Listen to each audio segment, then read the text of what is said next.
G'day friends, family, fellow patriots. Lord Stompy here in Adelaide, South Australia. Welcome. Now, first of all, I would just like to apologise for not putting out a video recently.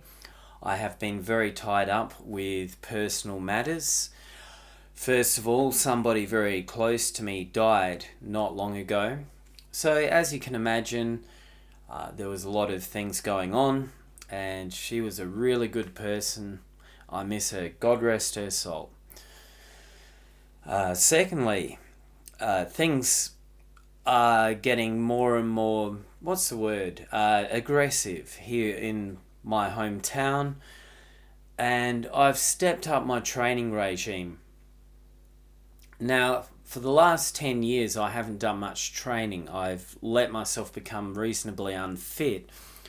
And I'm 50 years old now, so it's really incumbent upon myself, especially with the deteriorating situation here in Australia, that I really start to, basically muscle up more.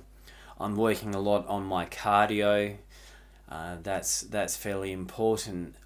And I've found I really need to put on a lot more bravado on the streets in recent months, and a lot of it has been towards certain types of immigrants. Now that the immigrants are getting larger and larger numbers, I would say whites are definitely a minority in my town now, and most of the immigrants know this, and they're beginning to flex. I mean, this is just basic street politics. Or I would say this is just basic politics, full stop. This is what happens when you just mix people together. Of course, politics essentially is just tribalism. You can have your veneer of liberalism, and during the good times, it is possible to mix people more freely, and there'll be less resistance to the mixing. But as things get harder, everybody tribalizes, and there's a very human reason for this, because when times are harder, human beings have to collectivize for their own self-interest, basically. Essentially, there's a selfish gene in nearly every human.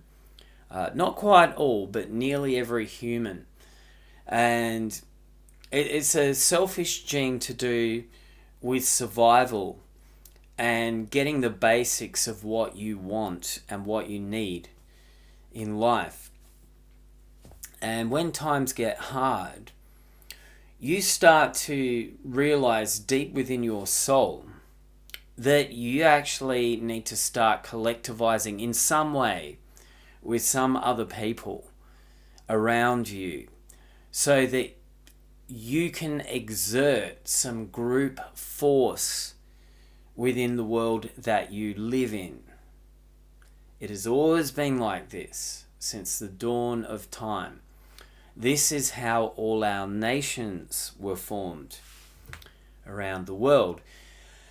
And it's been with the rise of modern liberalism, especially post-war liberalism, that we Westerners, somehow we forgot this very, very basic lesson of life.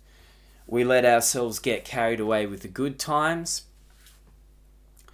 We let ourselves get carried away with all the airheaded feminine ideology, airheaded feminine ideology that everybody is equal, we love the world, we embrace the world, everybody come into our lands, the more of you that come in, the better everything will be.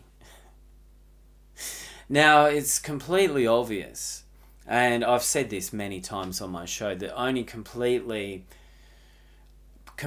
spoiled, delusional people can possibly think like this. I grew up in a middle class family, but I ended up at 15 on the streets. And basically, well, I didn't see the worst kind of hardship, but I saw hard stuff. I definitely saw the hard stuff. And I understood that you have to basically collectivize when you're on the streets. Generally, if you're really on the streets, you kind of got to have, if not a gang, at least a really solid group of friends. If you don't, you tend to get marginalized and picked on, bullied, all that sort of stuff. Because on the streets, times are hard. Things are rough. It's dog eat dog. And that's just the pecking order of life when times are hard and rough. And it's nearly always been like that. It's only when civilizations are at an absolute peak of superabundance, when the majority of the citizens have been super spoiled for an incredibly long period of time, that people forget who they really are. They let themselves be carried away by the good times. Now, the last generation that had some in-group preference and solidarity was the war generation. So I'm Generation X. I grew up with all the war generation. They were my grandparents' age. There was a lot of them around when I was young. And even as a youngster, I had a lot of respect for them. They had a very, very different mindset to the boomer generation. They'd been through a lot. They'd seen a lot. They'd been through a Great Depression. They'd been through a war. They knew what hardship was. And to a large degree, that's why there was such a major schism between the hippie boomers and the war generation. And the war generation quite rightly saw the hippie boomers as a bunch of overly idealistic airheads, spoiled brats, children throwing tantrums. That's how my grandparents saw their children.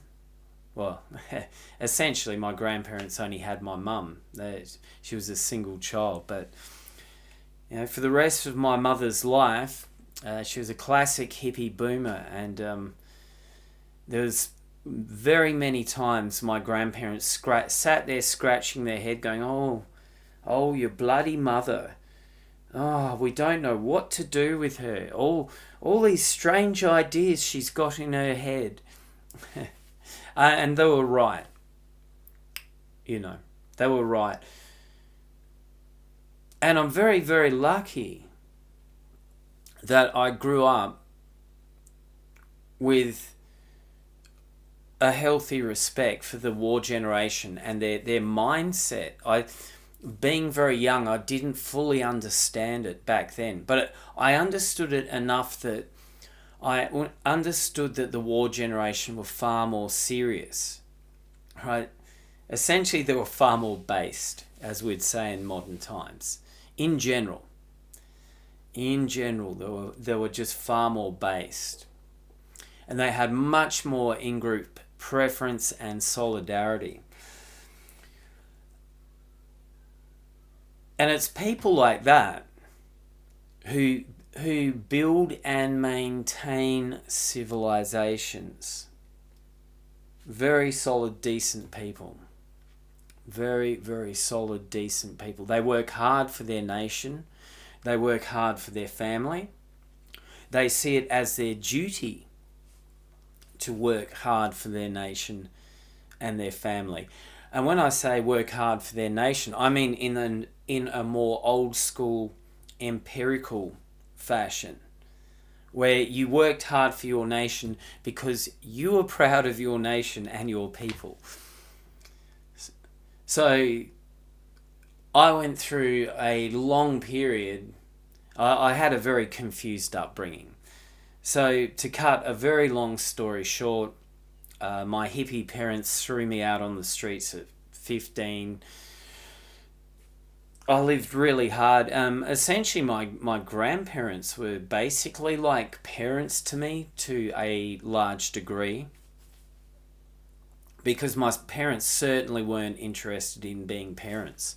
As hippie boomers, they were interested in discovering themselves, man, which meant basically not being parents and just doing whatever they wanted. And so, yeah, my war era grandparents had a lot of input into my upbringing.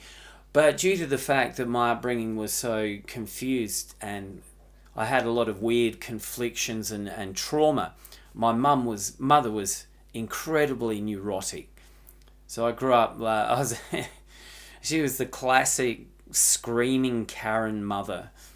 So as a young man, I just grew up with, I grew up with this single mother just screaming hysterically all the time. It was a nightmare, and it made it very hard for me to be well adjusted when I got older, because I didn't even know what well adjusted was. So it wasn't really until about 10 years ago I began to really straighten myself out and recalibrate my thinking on what life really is and how I should approach life, and the kind of thinking that a man, like a serious man, should actually have. And now I've been through that long process of growing up under hippie liberalism and also seeing that change of values from the old war generation into the boomer hippie generation. It was a gradual process in my life up through the 80s and 90s. A lot of war generation people still had a lot of power. So there was still exercising a quite conservative influence over Western nations through the 80s, even into the 90s. And they were essentially blocking the worst of the hippie liberal idealism from becoming powerful in the West. And I noticed it was when the war generation disappeared that then we got all this, like that basically the hippie boomer idealism, which in its most distilled form is woke. That's what is basically, as the war generation really began dying off and just exiting the stage, that woke just completely took off. And now I've seen all of that passing of the guard from the old empirical generation into the shit show we have now. I've come to the conclusion that we are literally now, we have been for quite a while, I would say since the late 90s, we've been in the dark ages. Up until the 90s, there was some chance we could have reversed the situation that the West is in now. But essentially, yeah, we have been in the dark ages, and it's increasingly the dark ages. That post-war liberalism has tipped the West into a new dark ages. And it is just getting worse and worse, literally by the month now. This is... I mean, basically, I knew a kind of dark ages was coming. 10 years ago, I began to realise, well, if Western nations continue on the social and political trajectories that they're going down now, that in my lifetime there will be a dark ages. But the more I open my eyes and the more I think, the more I really have begun to think, you know what? The beginning of the hippie boomers essentially was the beginning of the Dark Ages, which is quite incredible, because the hippie boomers always essentially they sold their philosophy as oh, we are this new age of light, it's the dawning of the age of Aquarius. All this wonderful enlightenment is going to come. Society is going to raise to a higher vibration. Everybody's going to be living in this shared experience. This is all the hippie boomer new age kind of rhetoric I grew up with through the 80s, the 90s. All these people who are pushing all these completely destructive agendas to the West, well, I loved to indulge in all this rhetoric that essentially, as the West became more progressive and woke, that we were heading to this kind of utopian enlightenment, this place of great equality and sharing, and everybody was going to share the same values as us, and all conflict would somehow dissipate magically. Somebody would wave this magic fairy wand and suddenly we'd all be living in these stress-free, conflict-free lifestyles. This is the kind of nutty, deranged idealism I grew up with. There was a point there in the early... It was about 7 years, just because I had such a dysfunctional upbringing. I actually was hanging out a lot with one of the major New Age cults here in Adelaide. And that was from about 1991, up to about 97. And just there was dozens and dozens of people in this cult. They all believed all that shit, and they were pushing it really hard onto society. We'd all sit around smoking weed and talking about how the age of Aquarius and enlightenment would come, and we'd sit around crystals and meditate, and everyone was going to be brothers and sisters, kumbaya, all of that stuff. And I look back now, and these people were actually pushing the Dark Ages. And it's quite incredible, because if you look at the history of Western nations, when were the peak times for Western nations? For the Spanish and the Portuguese, that was basically around about the 15th century on. Then after that, the Dutch took over around about the 17th century. Then France, 18th century, they kind of boomed a bit. Prussia, sort of around the early 19th century, kind of boomed a lot. England had a great boom from the early 19th century, basically. They were one of the greatest world expansionist powers we've ever seen. So the high points of all our Western civilization, the times when, which if you look on a time frame, there actually was the greatest achievements, the greatest pride in our culture, the greatest group cohesiveness, the greatest cooperation between our people. This was all hundreds of years ago. You know, we achieved mighty achievements. Our technology was light years ahead of the rest of the world. We were the most educated people in the world.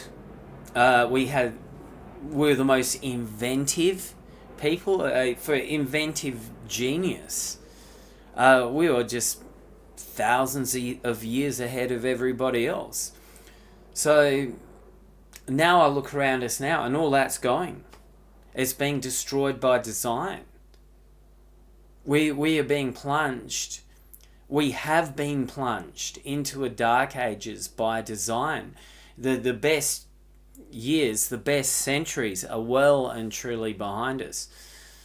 So it's really up to those of us who really understand this situation now to actually start collectivizing, really collectivize, serious.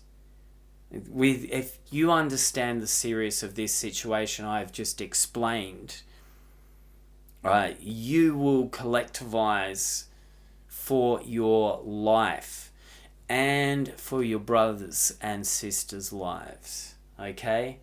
Thank you very much for listening. We've all got a part to play in this.